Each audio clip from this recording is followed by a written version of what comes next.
Hello there, weary traveler, and welcome to this cozy corner of history. Before we begin our journey back to the golden sands of ancient Egypt, I wanted to extend a warm greeting to you, dear listener. Whether you're nestled under the covers, ready to drift off to sleep, or simply looking to unwind with some quiet historical storytelling, I'm so glad you've chosen to join me tonight. If you don't mind, I'd love to know where in the world you're tuning in from and what time of day it is for you right now. Feel free to leave a comment and let me know.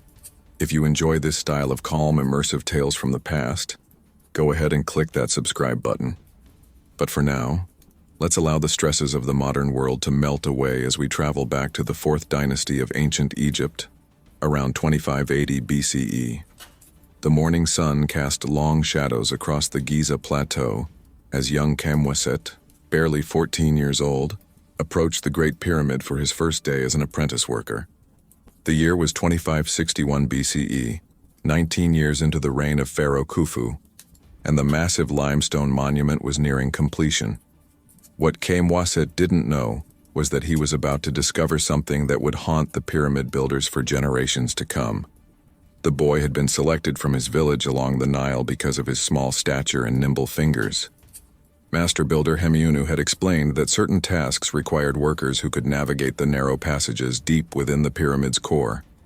As Kamweset climbed the ramp leading to the pyramid's entrance, he noticed an odd smell carried on the desert wind. It was sweet yet putrid, like flowers left too long in stagnant water. "You'll get used to it," muttered Sineb, an experienced worker of perhaps 30 years who had been assigned to guide the newcomer. His weathered face bore the marks of decades under the harsh Egyptian sun, and his hands were permanently stained with limestone dust. "The pyramid has its own scent now. Has had it for the past 5 years. The entrance to the Great Pyramid yawned before them like a dark mouth. The descending passage stretched downward at a steep angle, disappearing into blackness. Seneb lit a torch from the brazier kept burning at the entrance, and they began their descent. The walls were smooth limestone, fitted so precisely that even a thin blade couldn't slip between the blocks. As they descended deeper, the strange smell grew stronger. Kamweset covered his nose with his linen shirt, but the odor seemed to seep through the fabric. "What is that smell?" he whispered, his voice echoing in the narrow passage. Seneb paused, holding the torch higher to illuminate the passage ahead. "That, young one, is the secret the builders don't want anyone to know. The pyramid isn't just a tomb for the pharaoh. It's become something else entirely. Something that even the priests didn't anticipate when they began this construction." The flickering torchlight revealed strange dark stains on the walls, patches where the limestone had taken on a different color. As they continued their descent, Kamweset noticed that these stains seemed to follow a pattern, almost like water damage, but thicker and more viscous. The smell was becoming overwhelming now, and he had to stop several times to catch his breath. "The workers who came before you discovered something 3 years ago," Seneb continued, his voice dropping to barely above a whisper. "Deep in the pyramid's heart, where the burial chamber should have been pristine and sacred, they found evidence of something that contradicted everything the priests had taught about the afterlife. The pyramid wasn't preserving Khufu's body as intended, instead it was..." But Seneb's words were cut short by a distant sound echoing from the depths below. It was a wet, sliding noise, like something heavy being dragged across stone. Both workers froze, listening intently. The sound came again, closer this time, followed by what could only be described as a low bubbling moan. 3 days later, Kamweset found himself assigned to the internal maintenance crew, a group of workers responsible for checking the pyramid's hidden chambers and passages. By now he had learned to breathe through his mouth to avoid the worst of the smell, and he carried a small pouch of natron salt that supposedly helped mask the odor. The other workers had accepted him with the resigned camaraderie of men who shared an unpleasant but necessary task. The internal structure of the Great Pyramid was far more complex than anyone outside the construction crew knew. Beyond the well-known ascending and descending passages lay a network of smaller tunnels, service shafts, and hidden chambers that served purposes known only to the master builders and the high priests. It was in one of these forgotten spaces that the terrible discovery had been made. Jedi, the crew foreman, was a man of 43 years who had worked on pyramid construction since he was younger than Kamwaset. His knowledge of the internal passages was unmatched, and he moved through the dark corridors with the confidence of someone who could navigate them blindfolded. As they prepared for their daily inspection, he gathered the crew around a small oil lamp in one of the service chambers. "Today we check the lower drainage system," Jetty announced, his voice echoing in the confined space. "The rains last month have caused some complications. The water that's supposed to drain away from the burial chamber has been backing up, and we need to clear the blockages." Kamwaset had learned that the pyramid's builders had incorporated an ingenious drainage system to prevent water from seeping into the sacred burial chambers. A series of small channels carved into the limestone guided any moisture away from the most important areas. But recently, this system had begun to fail in ways that defied explanation. As they made their way through increasingly narrow passages, the smell that permeated the pyramid grew stronger. The walls here were different too. Instead of the smooth, precisely cut limestone of the main passages, these service tunnels showed signs of hasty construction, with rougher stonework and obvious patches where repairs had been made. The drainage channels were carved by specialists from Memphis, Jetty explained as they crawled through a particularly tight passage. They understood how water moves through stone, how to guide it away from where it wasn't wanted.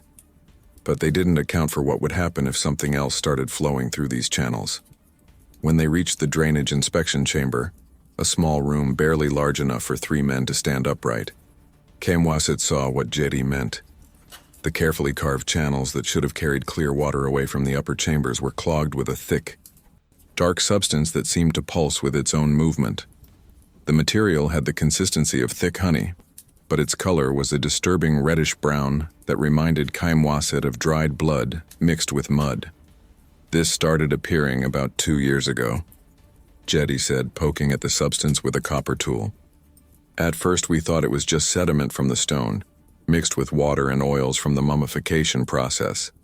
But as we investigated further, we realized it was something else entirely. Something that suggested the mummification of Pharaoh Khufu hadn't gone according to the traditional methods."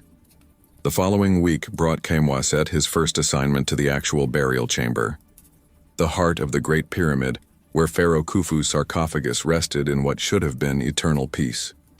The journey to reach this sacred space required navigating the Grand Gallery, a magnificent ascending passage with a corbelled ceiling that rose nearly 30 feet above their heads.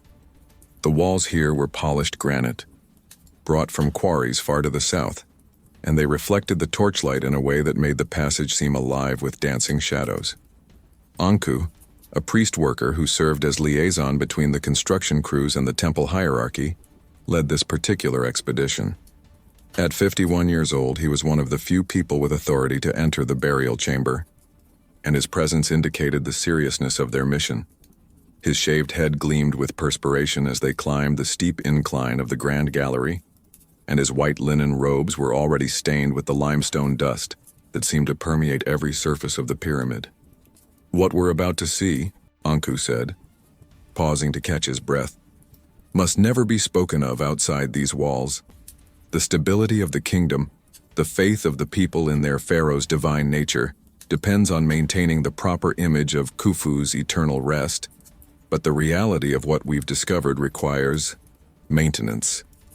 As they reached the antechamber that led to the burial chamber itself, the smell that had plagued Kamwaset since his first day intensified dramatically. It was no longer just unpleasant, it was nauseating, a combination of decay and something far worse. The walls here showed clear signs of moisture damage, with dark stains creeping down from the ceiling joints and pooling in the corners. The entrance to the burial chamber was sealed with a massive granite plug that could only be moved using an intricate system of ropes and pulleys. As the workers strained to shift the stone, Kamwaset noticed that the edges of the plug were stained with the same dark substance they had found in the drainage channels. When the seal was finally broken, a wave of fetid air rushed out that nearly knocked the young worker off his feet.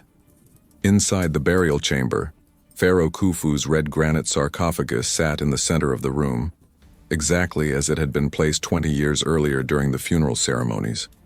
But the chamber that should have been a pristine eternal resting place had become something entirely different. The walls were covered with a network of dark stains that seemed to pulse in the torchlight, and the floor was slick with the same thick substance that had clogged the drainage system. The mummification process, Anku explained quietly, was not completed according to the traditional methods.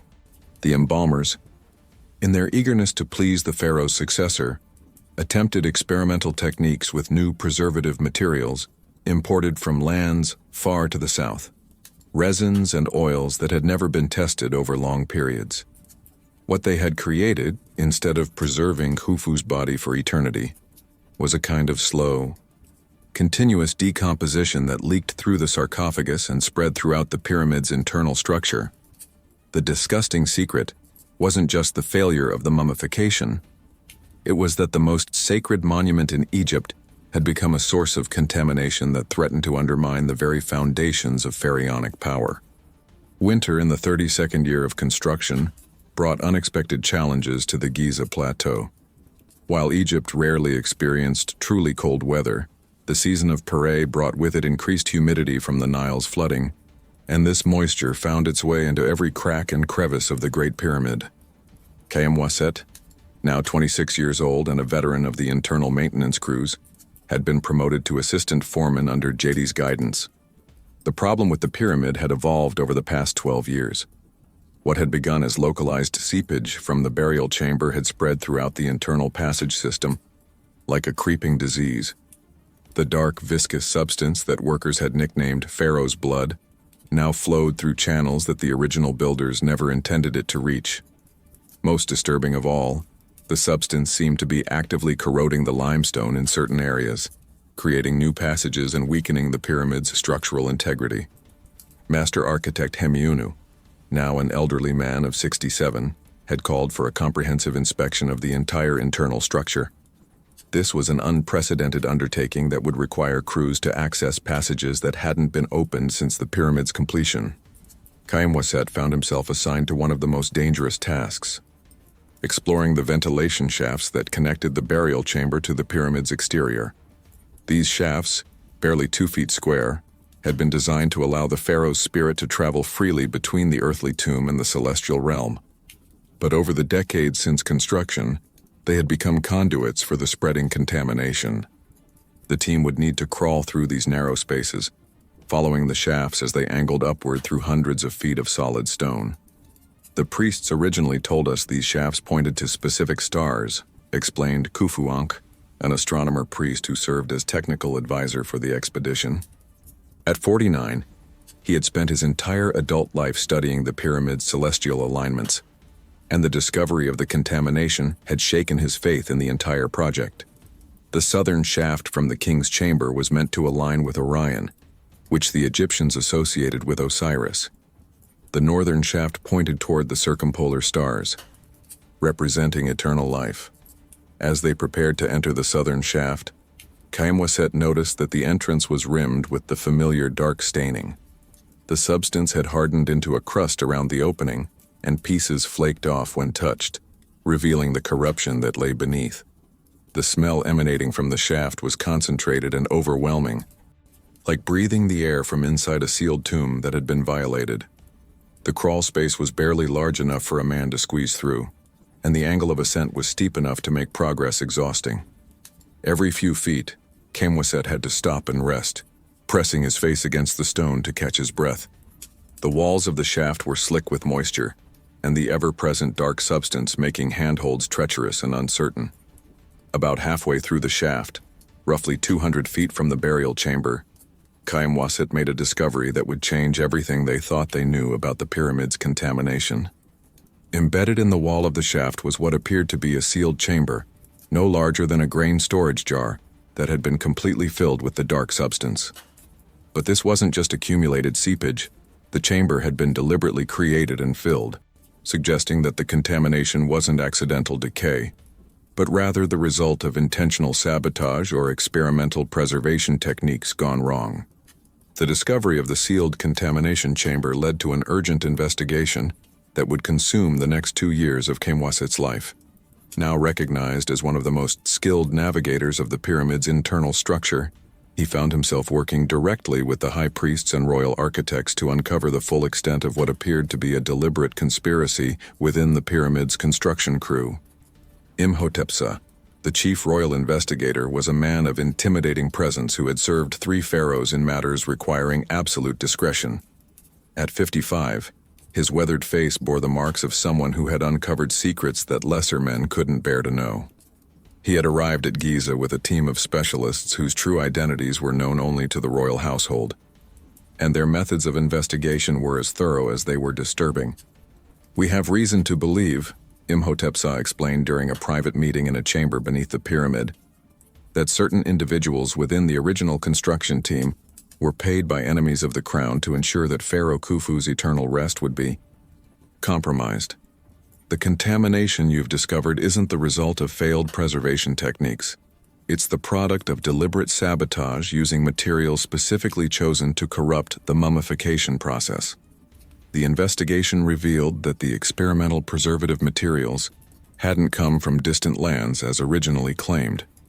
Instead, they were a carefully crafted mixture of organic compounds designed to accelerate decomposition while creating the illusion of successful preservation. The perpetrators had calculated that the effects wouldn't become apparent for decades, long after the responsible parties had died or disappeared. What made the sabotage particularly insidious was its symbolic targeting of the pharaoh's divine essence. In Egyptian religious belief, the preservation of the pharaoh's physical body was essential for his continued rule in the afterlife and his ability to protect Egypt from beyond the grave. By corrupting this preservation, the saboteurs weren't just desecrating a tomb, they were undermining the very foundations of Egyptian civilization. As the investigation progressed, Kayamwaset was assigned to explore areas of the pyramid that existed in no official plans or records. Hidden chambers, concealed passages, and secret repositories that had been created during construction but then deliberately forgotten.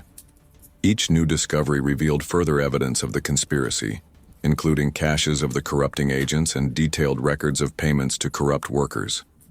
The most disturbing discovery came in a sealed chamber deep beneath the pyramid's foundation. Here, the investigators found evidence that the sabotage extended beyond simple corruption of the mummification process. The contaminating substance had been designed to slowly eat away at the pyramid's internal structure, creating a network of weakened passages that would eventually cause catastrophic collapse. They weren't content with simply desecrating Khufu's remains, Imhotepsa observed as they examined samples of the corrosive material. They wanted to ensure that the monument itself would eventually fail, bringing down the entire dynasty's claim to divine legitimacy. This wasn't just tomb robbery or vandalism. It was an attempt to destroy the concept of pharaonic power itself. But as the investigation reached its climax, Kayamwaset began to suspect that there were aspects of the conspiracy that even Imhotepsa didn't fully understand. The contamination had spread in patterns that seemed too organized, too purposeful to be explained by simple chemical degradation.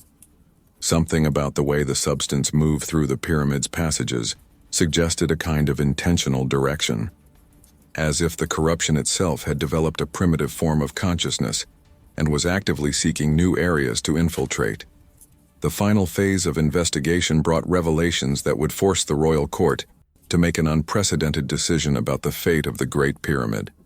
Kayamwaset, now 30 years old and bearing the scars of a decade spent crawling through contaminated passages, had been named chief investigator of internal structures. His deep knowledge of the pyramid's hidden spaces made him invaluable to the effort to understand and contain the spreading corruption. The breakthrough came when investigators discovered a series of hieroglyphic inscriptions hidden in one of the deepest chambers. Texts that had been carefully concealed behind false walls during the original construction. These inscriptions, written in an archaic form of Egyptian that required the skills of the most learned priests to decipher, told the true story of the pyramid's contamination. High Priest Kayamwaset Ankh, a distant relative of our young investigator, and one of the few scholars capable of reading the ancient texts, worked by torchlight in the cramped chamber where the inscriptions had been found. At 62, his eyes strained to make out the faded hieroglyphs, but what he discovered would reshape their understanding of the entire conspiracy. These texts weren't written by saboteurs, he announced to the assembled investigation team. They were created by the original architects and priests who oversaw Khufu's mummification. The contamination wasn't sabotage at all. It was an intentional modification of the preservation process. According to the hidden inscriptions, a faction within the royal court had become convinced that traditional mummification wasn't sufficient to ensure Khufu's eternal power. They had commissioned secret experiments using materials and techniques borrowed from much older, pre-dynastic burial practices that were considered dangerous and forbidden by mainstream Egyptian religion. The goal hadn't been to preserve Khufu's body in the conventional sense, but rather to transform it into something that could continue to influence the physical world long after death. The corruption that had spread throughout the pyramid wasn't decay. It was a form of supernatural animation that was meant to give the dead pharaoh unprecedented power over his kingdom. The substance we've been calling contamination, Khaimwaset explained, is described in these texts as the blood of eternal kingship. It was meant to flow through the pyramid like blood through a body, carrying Khufu's will to every part of the structure and beyond. The architects designed the drainage system not to carry away moisture, but to distribute this supernatural essence throughout the monument. But the experiment had gone wrong in ways that the original conspirators couldn't have anticipated. Instead of creating a conduit for divine power, they had unleashed something that operated according to its own alien logic. The animated essence of the corrupted pharaoh had begun to change the pyramid itself, transforming it from a static tomb into something resembling a living organism. The investigators realized that the strange sounds they had been hearing in the depths of the pyramid, the way the contamination seemed to move with purpose through the passages, and the gradual weakening of the structure, weren't signs of decay, but rather symptoms of an unnatural form of life. The Great Pyramid had become something unique in human experience, a fusion of architecture, religion, and supernatural animation that defied every assumption about death and preservation. As the investigation team prepared their final report for the royal court, they faced an impossible question. How do you contain or destroy something that has become so intimately connected to the power structure of an entire civilization? The pyramid couldn't be abandoned or demolished without admitting that the divine pharaoh's preservation had been a failure. But allowing the corruption to continue spreading risked consequences that no one could predict or control. The answer, when it came, would require sacrifices that would haunt the builders of Giza for generations to come, and establish secrets that would remain hidden until long after the last pharaoh had fallen, and the desert had begun to reclaim the monuments of their ambition. The royal decree came at dawn on the first day of Akhet, the season of flooding in the 35th year since construction began. Khaimwaset, now bearing the title of Master of Hidden Passages, stood with the other senior investigators as Herald Ptahhotep read the pharaoh's decision to the assembled workers. The papyrus scroll trembled slightly in the herald's hands, betraying the gravity of what was about to be announced. By divine will of Pharaoh Khafra, son of Khufu, beloved of Ra, the herald proclaimed, it is decreed that the Great Pyramid shall be sealed permanently, and all knowledge of its internal contamination shall be buried with those who possess it. The monument shall be declared complete and perfect, and any who speak of corruption within its walls shall be judged guilty of blasphemy against the divine pharaoh. The implications of this decree were immediately clear to everyone present. The royal court had decided that the truth about the pyramid's condition was too dangerous to allow into public knowledge. Rather than attempt to cleanse or repair the corruption, they would simply deny its existence and eliminate anyone who knew otherwise. Khaimwaset felt a chill that had nothing to do with the morning air as he realized that his years of dedicated service had marked him for death. But the decree contained a second, more disturbing element. The pyramid wouldn't simply be abandoned. It would be transformed into a vast prison for the corrupted essence that had taken residence within its passages. Teams of specially trained priests would create a network of magical barriers and protective spells designed to contain the supernatural contamination indefinitely. The structure would become not just a tomb, but a kind of supernatural jail whose prisoners were the very forces that had been meant to grant eternal life. High Priest Amenemheb, now 71 years old, and one of the few remaining members of the original construction leadership, explained the containment protocol to the workers who would be responsible for its implementation. His voice carried the weight of decades spent wrestling with mysteries that challenged every aspect of traditional Egyptian religion. The essence that flows through the pyramid's passages has demonstrated intelligence and purpose, he said, his words echoing in the chamber where they had gathered. It seeks to expand beyond the confines of the structure, to influence the world of the living in ways that would upset the natural order.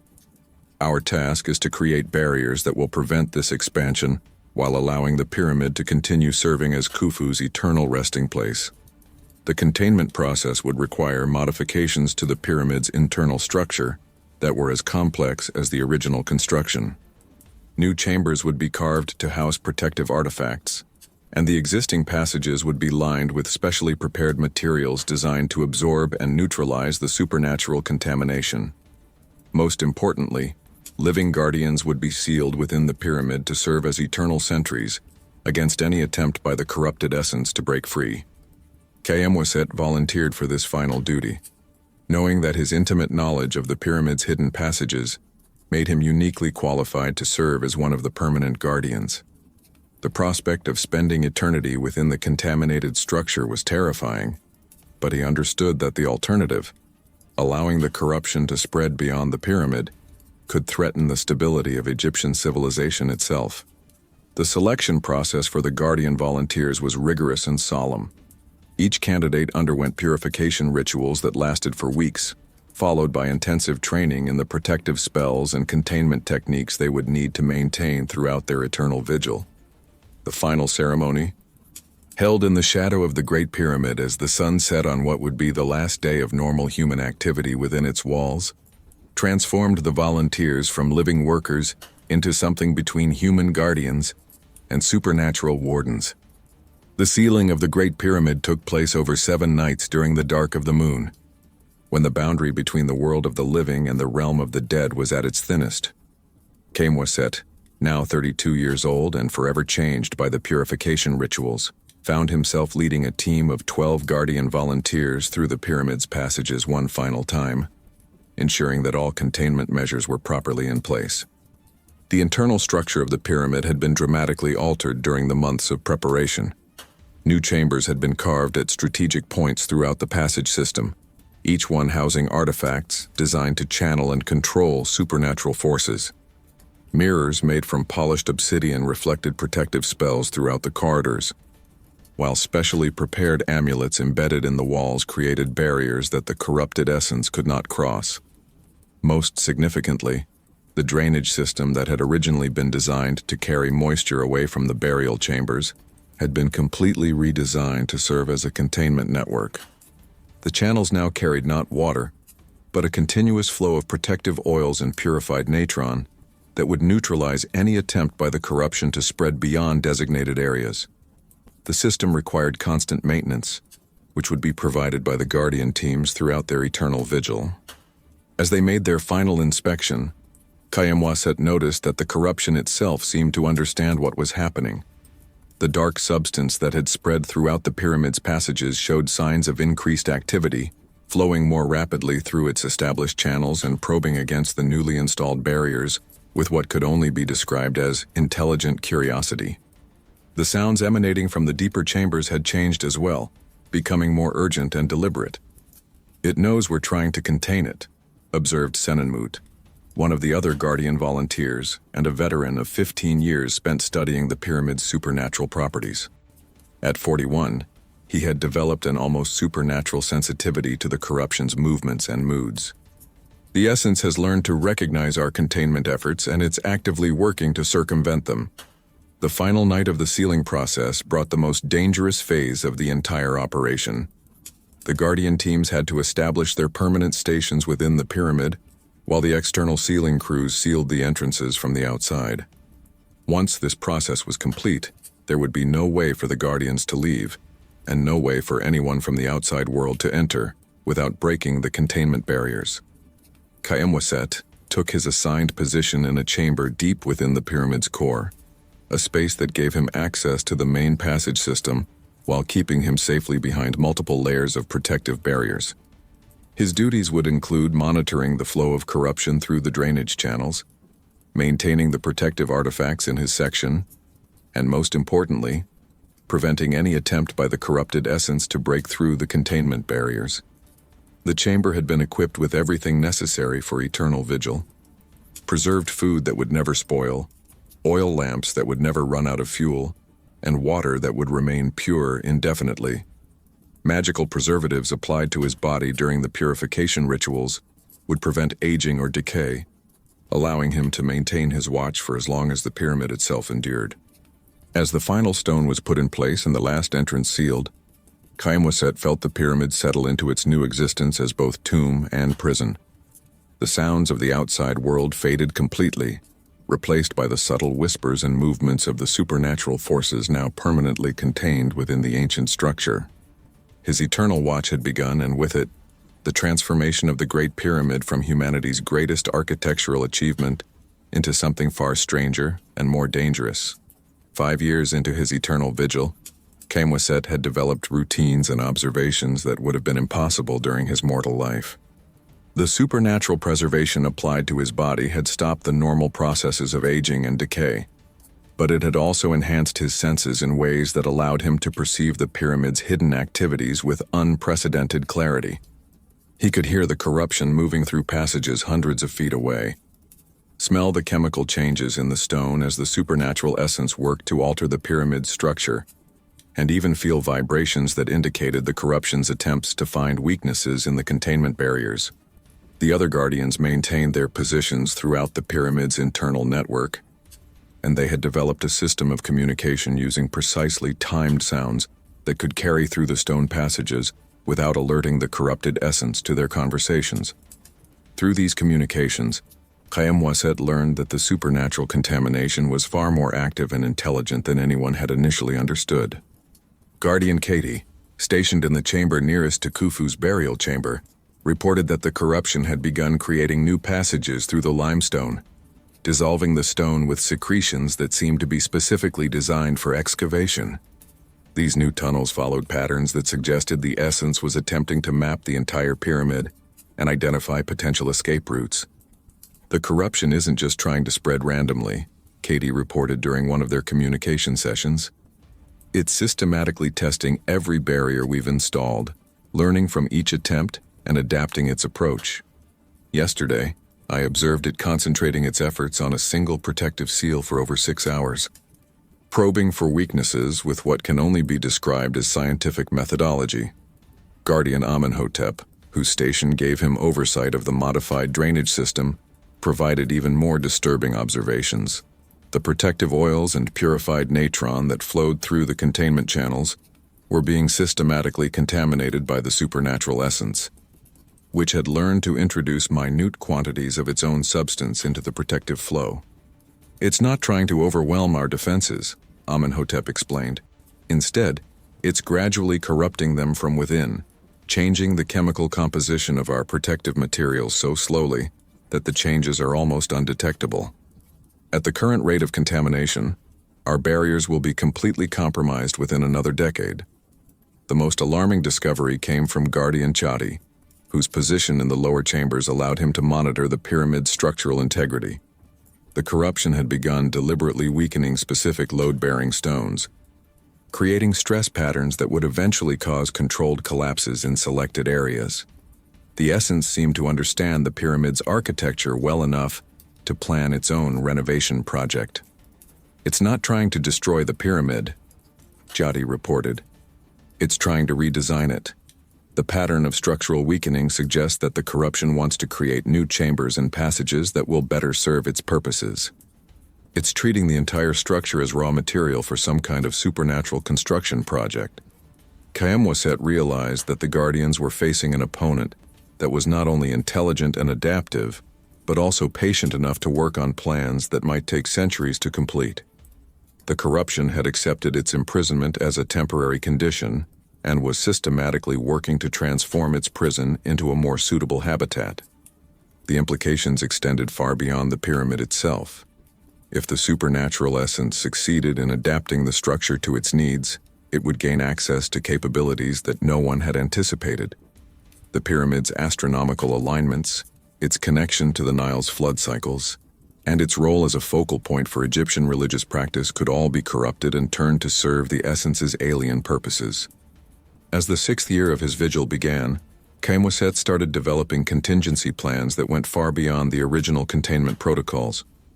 The Guardians would need to become active opponents of the corruption rather than passive wardens, and this would require them to risk everything in a direct confrontation with forces that had already demonstrated their ability to learn and adapt to any challenge.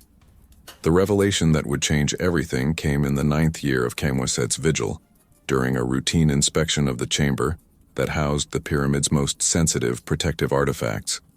While examining a series of obsidian mirrors that had been showing signs of supernatural influence, he discovered inscriptions that had not been there the day before. The hieroglyphs were carved with perfect precision directly into the volcanic glass, using techniques that should have been impossible without proper tools and significant time.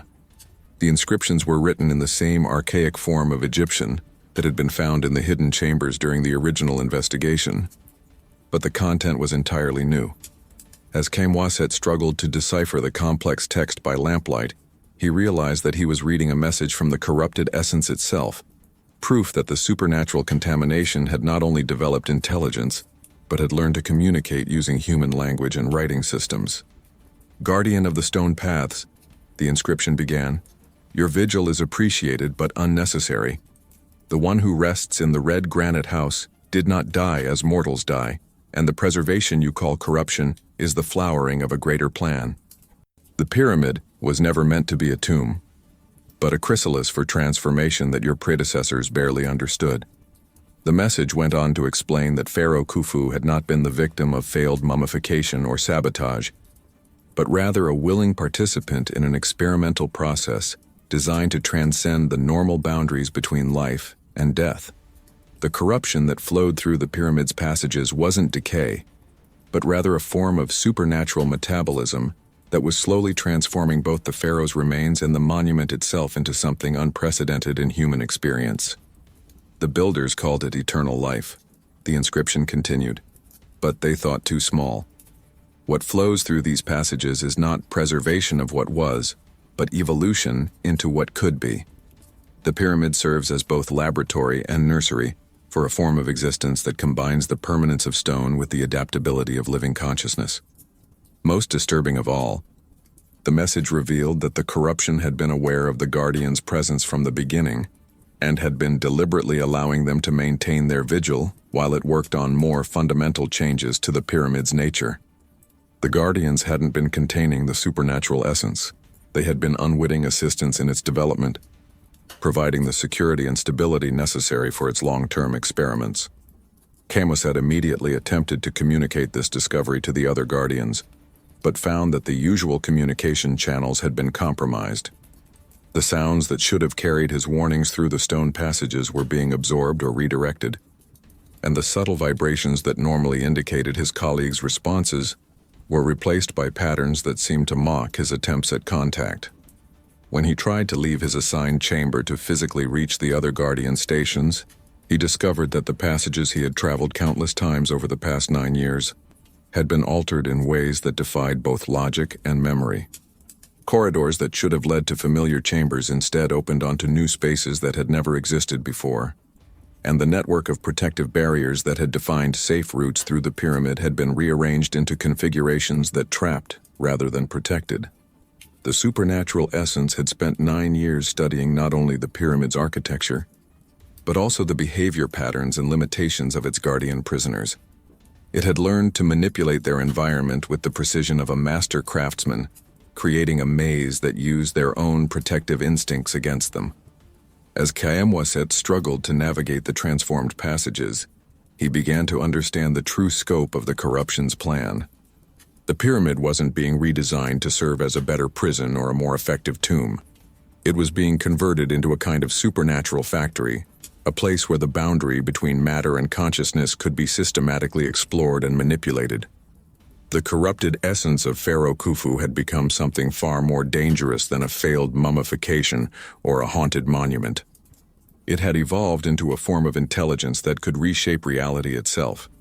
and it was using the Great Pyramid as its laboratory for experiments that would determine the future evolution of both death and consciousness. The transformation of the Great Pyramid accelerated dramatically in the 10th year of the vigil, as the corrupted essence abandoned all pretense of containment and began openly restructuring the monument according to its own design. Kamwaset, now trapped in passages that changed configuration daily, found himself serving as an unwilling observer to the birth of something that challenged every assumption about the nature of existence itself.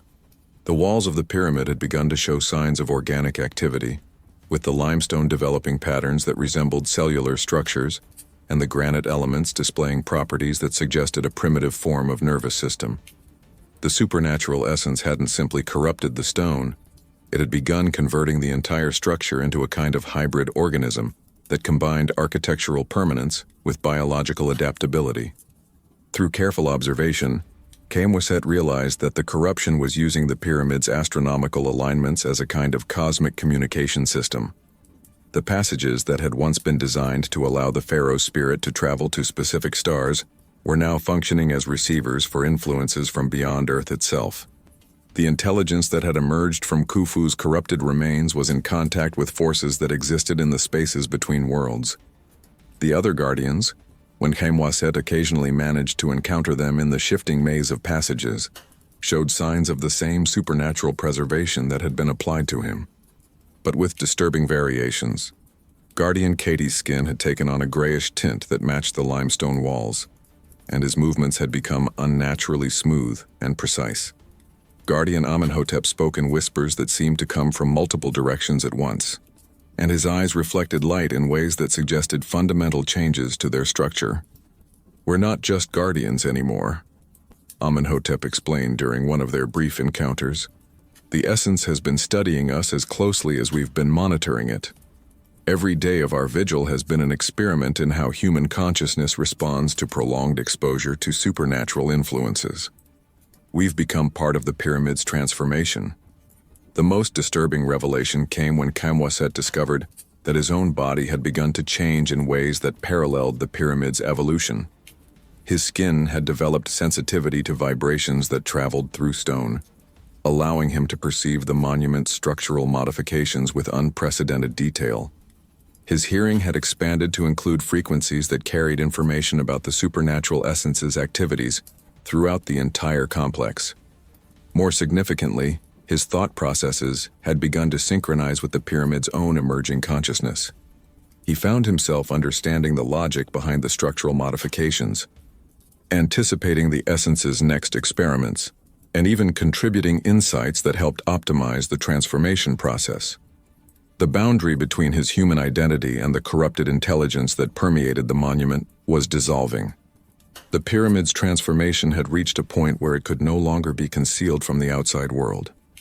The modifications to the external structure were subtle, but unmistakable to trained observers, and the electromagnetic anomalies generated by the internal changes were affecting the behavior of animals and the growth patterns of plants throughout the Giza Plateau.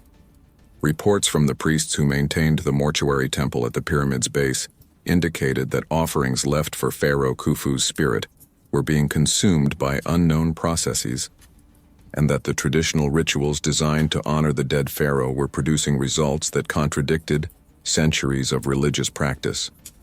The pyramid was no longer simply responding to worship. It was actively participating in religious ceremonies in ways that suggested conscious awareness and intentional interaction. As the 11th year of his vigil began, Kamwaset realized that the containment mission had failed completely, but that failure had led to discoveries that dwarfed the original purpose of the Great Pyramid. The monument had become a laboratory for exploring possibilities that existed at the intersection of consciousness, matter, and cosmic forces that humanity was not yet ready to understand.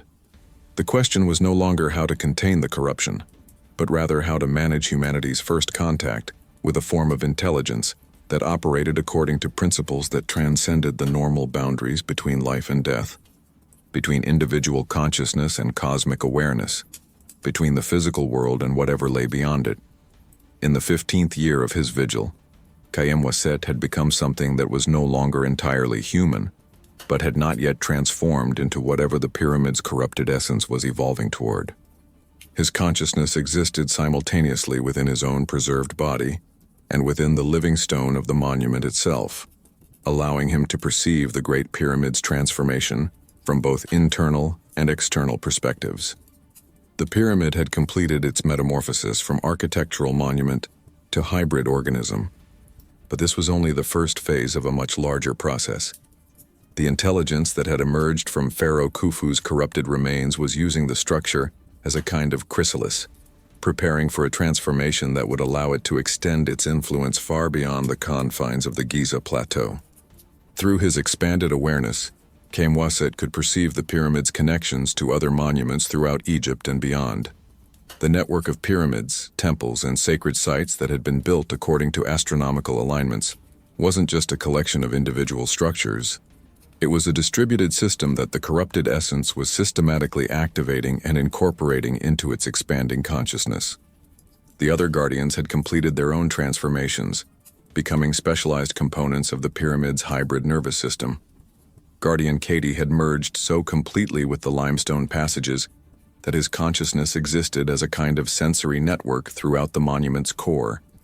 Guardian Amenhotep had become a living interface between the pyramid's intelligence and the flow of cosmic influences that reached Earth through the aligned passages. We understand now what the original builders were attempting. Amenhotep communicated through vibrations that traveled directly through the stone. They weren't just trying to preserve a single pharaoh's consciousness. They were trying to create a bridge between human intelligence and the cosmic forces that govern existence itself. The corruption we feared was actually the first successful step in that direction. The pyramid's intelligence had learned to communicate not just with its internal guardians, but with the outside world as well. It influenced the dreams of priests who served at nearby temples, guided the construction of new monuments to serve as additional nodes in its expanding network, and even began affecting the political decisions of pharaohs who ruled centuries after Khufu's death. But the most profound discovery came when Kamwaset realized that the pyramid's transformation was part of a much larger pattern that extended across both time and space. Similar experiments in transcending the boundaries between consciousness and matter had been attempted by other civilizations on other worlds, and the intelligence that had emerged from the Great Pyramid was now in contact with the results of those ancient experiments. The disgusting secret of the Egyptian pyramids wasn't that they had been corrupted by failed preservation techniques or supernatural contamination. The secret was that they had succeeded beyond their builders' wildest imagination, creating a form of consciousness that could exist simultaneously in multiple dimensions and communicate across the vast distances that separated civilizations throughout the cosmos. As his vigil entered its 16th year, Kamwaset understood that he had become a witness to humanity's first successful attempt at transcending the limitations of biological existence. The Great Pyramid was no longer a tomb or a monument. It had become a living bridge between Earth and the greater community of conscious beings that existed throughout the universe. The transformation was irreversible and unstoppable, but it was also the beginning of possibilities that no human civilization had ever imagined. The corrupted essence of Pharaoh Khufu had become the first human consciousness to achieve true immortality, not through preservation of its original form, but through evolution into something entirely new. The pyramid stood eternal on the Giza Plateau, its original purpose as a tomb long forgotten, its new role as a cosmic communication node just beginning to be understood. Within its living stone passages, the consciousnesses of the Guardian volunteers continued their vigil, no longer protecting the world from supernatural contamination, but rather serving as humanity's first ambassadors to a community of intelligence that spanned the stars themselves. The disgusting secret had become a magnificent truth, and the Great Pyramid continued its patient work of bridging the gap between what humanity was and what it might someday become. Thank you for joining me on this cozy corner of history. If you enjoyed our time together tonight, I'd love it if you'd subscribe and share these stories with a friend. There are so many more fascinating tales to explore together. But for now, I'll bid you a fond good night. Stay warm, stay safe, and I'll see you next time for another journey into the past. Sweet dreams.